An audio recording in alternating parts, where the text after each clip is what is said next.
황교안 대표가 취임 2달 만에 당 전체 총동원령을 내렸다고 합니다. 네. 총동원령이면 전국에 있는 당원들이 다 이제 모여서 규탄을 대회를 열자 이렇게 지시가 내려진 거죠. 그렇죠. 지금 뭐 아까 그 기자 리포트에 있었지만 14년 만에 사실은 보수 야당이 장외투쟁을 나선 거라고 할 수가 있겠습니다.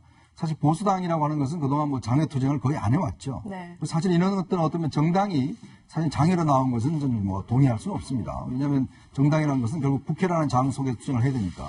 그러니까 지금 상황을 보면 이제 황교안 대표 체제가 들어선 이후에 상당히 중요한 어떤 분기점이라고 생각하는 것 같아요. 첫 번째는 일단 대여 투쟁을 이제 본격화하겠다는 신호를 일단 보여집니다. 네. 특히 이제 황교안 대표가 이미선 후보자의 임명 강행이 그동안 보면 그 중앙선관위라든지 대법원이라든지 상당히 이런 부분에서 상당히 기울어진 운동장이 됐다라고 판단하는 것 같고 그런 속에서는 대여 투쟁을 강화할 수밖에 없다. 또 하나는 이제 총선이 1년 남지 않습니까? 예. 그러다 보니까 아마 내부적으로 이제 황교안 체제를 좀 더 강고히 하는 이제 그런 측면도 있는 것 같아요. 아무래도 이제 리더십 자체가 아직까지 확고하지 않기 때문에 이런 장외 투쟁을 통해서 황교안 체제를 좀 더 뿌리내리겠다. 아마 그런 의도도 숨어 있는 것 같습니다. 그렇다 보니까 이러한 어떤 여러 가지 측면에서 이번에 어떤 자유한국당의 장외 투쟁은 상당히 정치적으로는 여러 가지 의미가 있다고 보여집니다. 네. 네. 교수님 보면 이번 네. 장외투쟁은 이미선 이 후보자의 임명 강행 때문인데 실제로 좀 여론은 어떻게 나오고 있나요? 지금 최근의 여론을 보면 리얼미터에 조사한 여론을 보면 거의 박빙이에요. 찬성과 반대의 입장이. 저 범위 아니에요. 그러면 43%, 44% 이렇게 나왔는데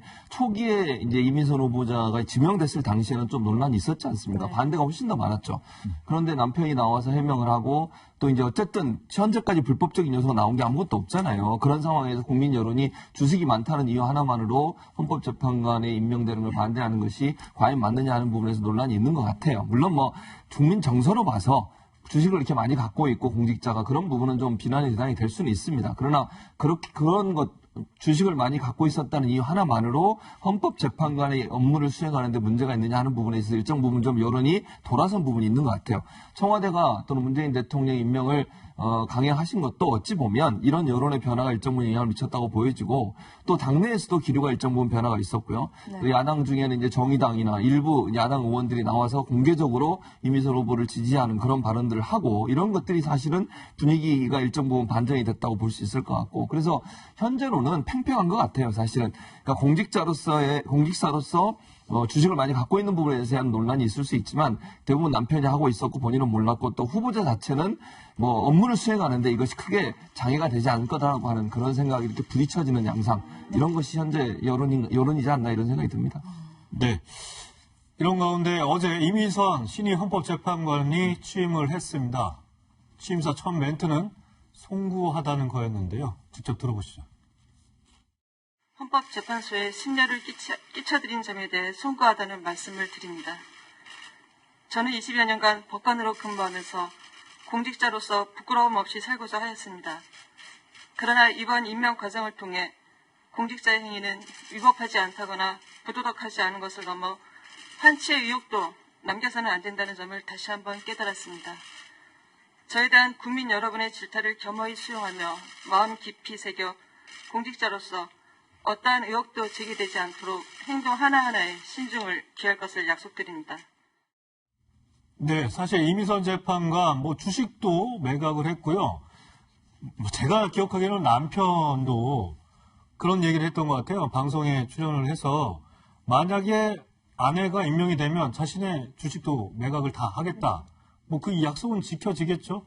약속이 아니고요. 이거는 사실 헌법재판관 임명이 되면 일단은 백지신탁위원회에서 일단 평가를 하게 됩니다. 네. 그러면 이 전 주식이 업무와 연관성이 있는지를 판단해서 네. 매각 명령을 내립니다. 그렇기 때문에 본인이 팔고 싶고 안 팔고 싶고는 상관없이 이건 예. 기본적으로 헌법재판관이 될 경우에 일단 주식 백지신탁위원회에서 결정을 하게 돼 있다는 말씀을 드리고요. 네. 야당 비판이 계속되고 있습니다. 그렇죠. 사실은 이제 왜 그러냐면 사실 87년 헌법 개정 이후에 우리나라 헌법재판소가 생겼지 않습니까? 네. 즉 미국은 대법원이 사실은 헌법재판소의 기능을 다 하고 있습니다. 그만큼 헌법재판관 9명은 굉장히 우리가 이 현자라고 할 정도로 굉장히 어떤 면에서 보면 우리나라의 사회적 가치관, 즉 정당 해산이나 또 대통령 탄핵이라든지 예. 굉장히 중요한 결정들을 내리는 기관이거든요.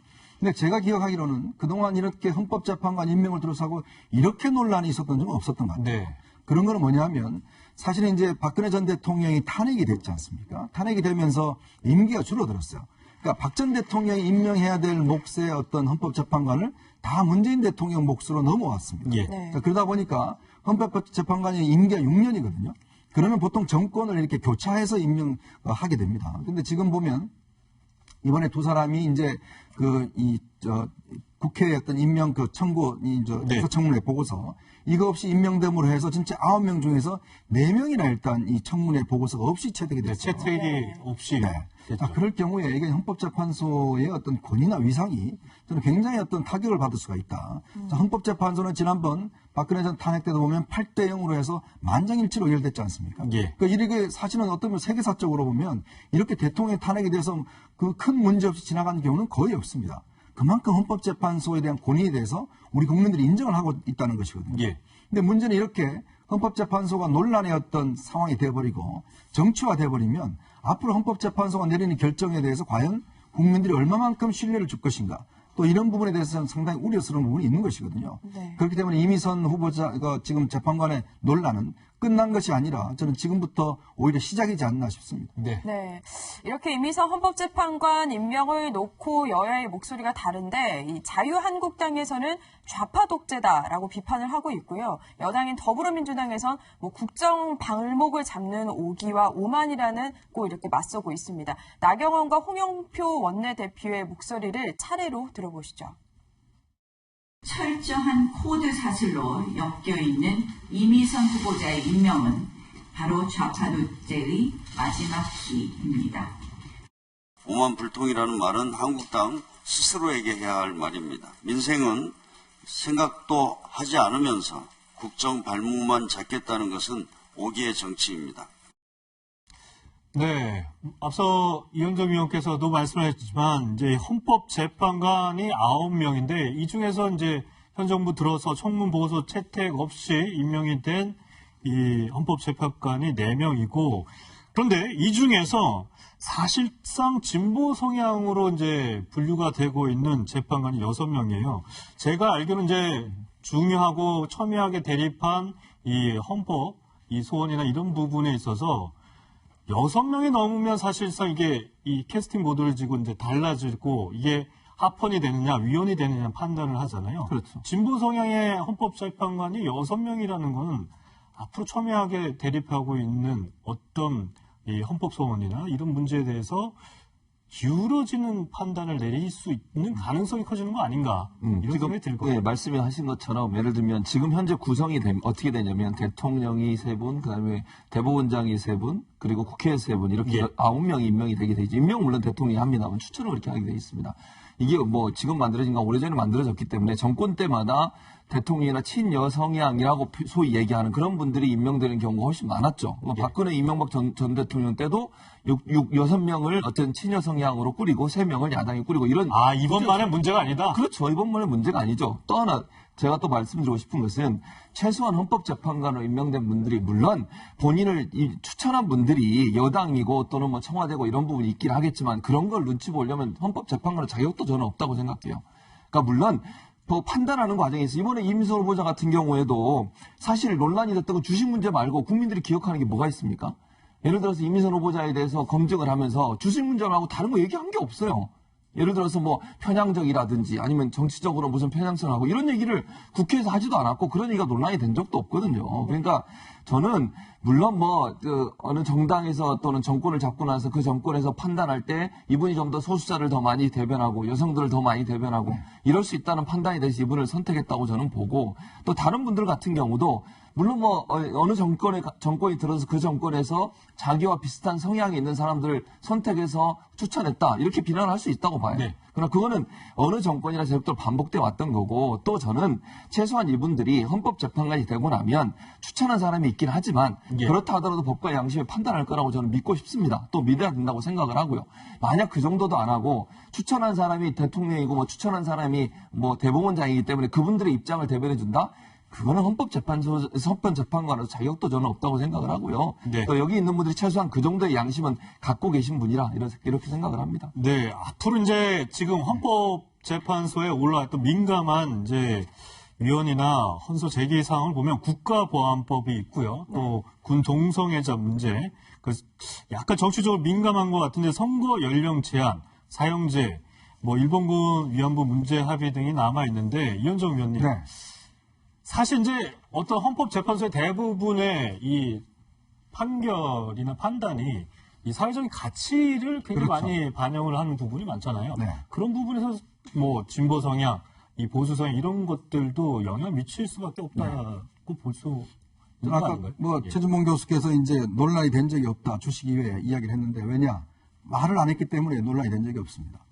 저는 이게 사실은 이미선 재판관이 사실 저는 이제 반대를 하는 이유가 네. 저는 주식 문제보다는 다른 사안에 대해서 그 청문회 과정에서 보면 핵심적인 난민 문제, 5.18 문제 등등 많은 걸 물었어요. 예. 근데 한 번도 본인의 입장을 제대로 이야기한 적이 없습니다. 생각해 본 적이 없다. 깊이 생각하지 않았다. 다 넘어갔어요. 자, 그러니까 제가 볼 때는 이미선 후보자가 재판관이 40대고 지방대 출신이고 여성이란 이거 이외에 나머지 본인의 가치관이나 생각을 뭔지를 이 청문회를 통해서 도대체 알 수가 없었어요. 근데 그런 가치관을 청문회 통해서 미리 밝힌다면 헌법재판관으로서 활동을 할 때 또 이미 좀 고정관념이 생길 수도 있는. 아니, 그러니까 고정관념이라는 게 결국은 사람이 가지고 있는 가치관이 있지 않습니까? 네. 우리 국민들이 볼 때 저 헌법재판관이 임명됐을 때 우리 사회가 어느 방향 가겠다는 거는 알아야 될 거 아니겠습니까? 아무 배치 상태에서 그냥 이분이 40대고 여성이고 지방대 출신이라서 뽑는 건 아니잖아요. 자, 그렇기 때문에 왜 청문회를 하겠습니까? 그 청문회를 통해서 이분의 사상이나 생각과 철학이 과연 우리 국민들이 수용할 수 있는 범위 내에 있는 것인지 아닌지 이걸 판단해서 결정하는 것이거든요. 지금 말씀드렸듯이 헌법재판소의 결정 같은 최근에 낙태죄가 이제 헌법 불합치 결정이 내려졌지 않습니까? 네. 그리고 이제 중요한 앞으로의 여러 가지 문제도 군 동성애자 문제도 있는 것이고 또 국가보안법 위헌 여부도 있는 것이고 자 이런 것들이 어쩌면 사회적인 어떤 합의를 모아내는 과정이거든요. 근데 예를 들어서 헌법재판소가 그런 국민적 합의를 좀 따라가지 않고 아주 이제 튀는 판결을 한다든지 이렇게 될 경우는 상당히 사회적으로 혼란이 될 수가 있어요. 그러면 우리 국민들 입장에서는 헌법재판관분들이 저런 생각을 가지고 있으니까 이런 방향으로 가겠다는 부분에 대해서 알 수가 있어야 되는데 네. 문제는 그걸 모르는 상황에서 사실 이런 어떤 헌법재판관을 뽑는다는 것 자체가 저는 모순이 아닌가. 저는 그래서 국회의원분들이 도대체 뭘 보고 저분을 그냥 했는 것인지, 예. 청와대가 무슨 근거로 이분에 대해서 뽑았는 것인지, 저는 그래서 지난번 미국 같은 경우를 보면 대법관 한번 뽑을 때 보면 굉장히 오랫동안 청문회를 합니다. 예. 그리고 정말 세세한 사안에 대해서 굉장히 치열한 논쟁을 벌여요. 지난번에 소토마요르 대법관 같은 경우에 첫 번째 히스패닉 여성 대법관이었거든요. 근데 그 논쟁 과정에 보면 정말 오랫동안 모든 사안에 대해 그 국회의원들이 굉장히 치열한 질문과 사회적 논란이 있었어요. 근데 결국 임명이 됐거든요. 네. 그 과정을 통해서 국민들도 학습을 하는 거예요. 아, 저렇게 될 경우는 우리 사회가 이렇게 가겠구나 라는 것인데 지금 이미선 재판관을 뽑으면서 우리 국민들이 이분이 무슨 생각을 가졌는지 한 번도 들어본 적이 없어요.